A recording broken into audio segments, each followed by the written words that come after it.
تو بہرحال یہ کوئی اعمال ثابت نہیں. اب ایک بات ذہن میں آتی ہے، چلو یہ سب ثابت نہیں، لیکن رات کی فضیلت تو ہے، یہ بات تو آپ بھی مان رہے ہیں کچھ حد تک. تو فضیلت ہے تو کیوں نہ عبادت کر لیجیے خاموشی میں. چلو مسجد بھی نہیں سجاؤں گا، پٹاخے بھی نہیں، دیے بھی نہیں، کوئی میٹھا نہیں، حلوہ نہیں، نہانا نہیں، کوئی عقیدہ نہیں کہ مردے آتے ہیں، کوئی قبرستان جانا نہیں، کچھ نہیں. تو یہ قبرستان جانا اچھی بات ہے، لیکن بالخصوص 15 کو جانا یہ اچھی بات نہیں. روزے رکھنا اچھی بات ہے، بالخصوص 15 کا روزہ رکھنا یہ سنت سے ثابت نہیں. یاد رکھیے، یہ بولنا چاہ رہا ہوں. ورنہ بہت سے لوگ ہوتے ہیں یہ تو ایصال ثواب کے منکر ہے، یہ تو فلاں کے منکر ہے، یہ تو نماز کے منکر ہے، یہ تو روزے کے منکر ہے. میرے بھائی تیری بے خوفی کو اپنی جگہ رکھ اور بات کو سمجھ. پہلے میں اس ایصال ثواب کا منکر نہیں ہوں، روزے اور نماز کا منکر نہیں ہوں. جس طریقے پہ ہم کر رہے ہیں اس پہ ہم منکر ہیں، اس کے ہم منکر ہیں کہ وہ سنت سے ثابت نہیں. اور ہر چیز کے قابل قبول ہونے کے لیے شریعت میں حکم خالص نیت اور رسول اللہ کا طریقہ ہونا چاہیے. تو رسول اللہ نے منایا ہے کیا؟ کوئی چراغا کیا کیا؟ کوئی پٹاخے پھوڑے کیا؟ کوئی مسجد سجائی کیا؟ کوئی مخصوص عبادتیں کی کیا؟ کوئی قیام اللیل کیا کہ نہیں؟ تو بھی تیرا کرنا یہ بدعت میں شامل ہے. تو بھائی اب عبادت کر لیے تو کیا، خاموشی میں عبادت کروں گا، اکیلے میں عبادت کروں گا. اگر آپ روز عبادت کرتے ہیں راتوں میں تو اس رات بھی کیجیے، بالکل درست.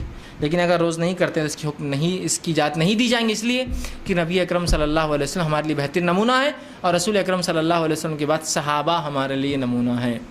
ٹھیک ہے، تو کیا رسول اکرم صلی اللہ علیہ وسلم نے ایسا کیا؟ فضیلت اگر وہ ثابت بھی ہوتی ہے تو فضیلت ہے. اعمال کی بات کر رہا ہوں. کیا منایا؟ صحابہ نے کبھی منایا؟ خلفائے راشدین 30 برس زندہ رہے رسول اللہ علیہ وسلم کے بعد، کیا منایا؟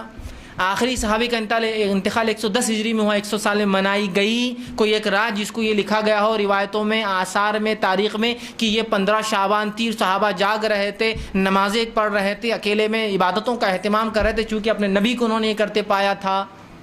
بتائیے نا کوئی ایک روایت. یا برات کی رات تھی، تو برات تو بھول ہی جائے، میں کہہ رہا ہوں دور دور کے اس کا الفاظ ہی نہیں ہے حدیث کے اندر. قرآن میں الفاظ ہے، وہ بھی سورہ برات میں بس ایک بار آیا ہے، الفاظ ہی نہیں ملیں گے آپ کو. تو رات کا منانا تو چھوڑ دیجیے. تو یہ کوئی رات ثابت نہیں. آپ اسلام رات میں جاگتے تھے نا، تو روز رات جاگتے تھے میرے بھائی، آپ پر تہجد فرض تھی اور آپ ہر رات جاگتے تھے. اور صحابہ میں سے اکثر صحابہ راتوں میں جاگ کے عبادت کرتے تھے، بہت کم تھے جو رات میں عبادت نہیں کرتے تھے. تو پھر تم کہاں سے 15 کو خاص کر رہے ہو؟ ٹھیک، یہ تو بالکل عام بات تھی صحابہ کی. تو کوئی منانا یہ درست نہیں. یاد رکھ، تو اس رات کا منانا بدعت. اس رات میں کوئی خاص اعمال نہیں ہے. اس رات کی اگر فضیلت بھی ثابت ہے تو منانا ثابت نہیں ہے. کوئی روزہ، کوئی نماز، کوئی فاتحہ، کوئی مردوں کا آنا، کوئی قبرستان کی زیارت کرنا یہ ثابت نہیں اور درست نہیں ہے. اگر کوئی کہے کر لیے تو کیا ہوا، تو بہرحال پھر تو اسلام کا بیڑا، شریعت کا بیڑا ہی غرق ہو جاتا ہے. ہر چیز میں کر لیے تو کیا ہوا، کر لیے تو کیا ہوا، 4 کی جگہ 5 رکعت پڑھ لی تو کیا ہوا.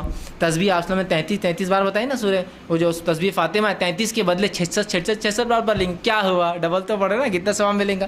تو پھر تو اسلام کو وہ اینڈ ہی نہیں ہے، اور مشرکانہ مذاہب اور اسلام میں کوئی حد ہی باقی نہیں رہیں گی، چونکہ کوئی حلال حرام کی حرمت ہی نہیں. جو چاہے کرو، عبادتوں میں جو چاہے کرو، معاملات کوئی لمٹس ہوں گی نا شریعت کی.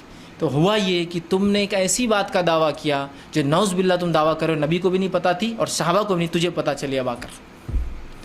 ٹھیک ہے، تو بہرحال اس میں کوئی خاص چیز نہیں. اب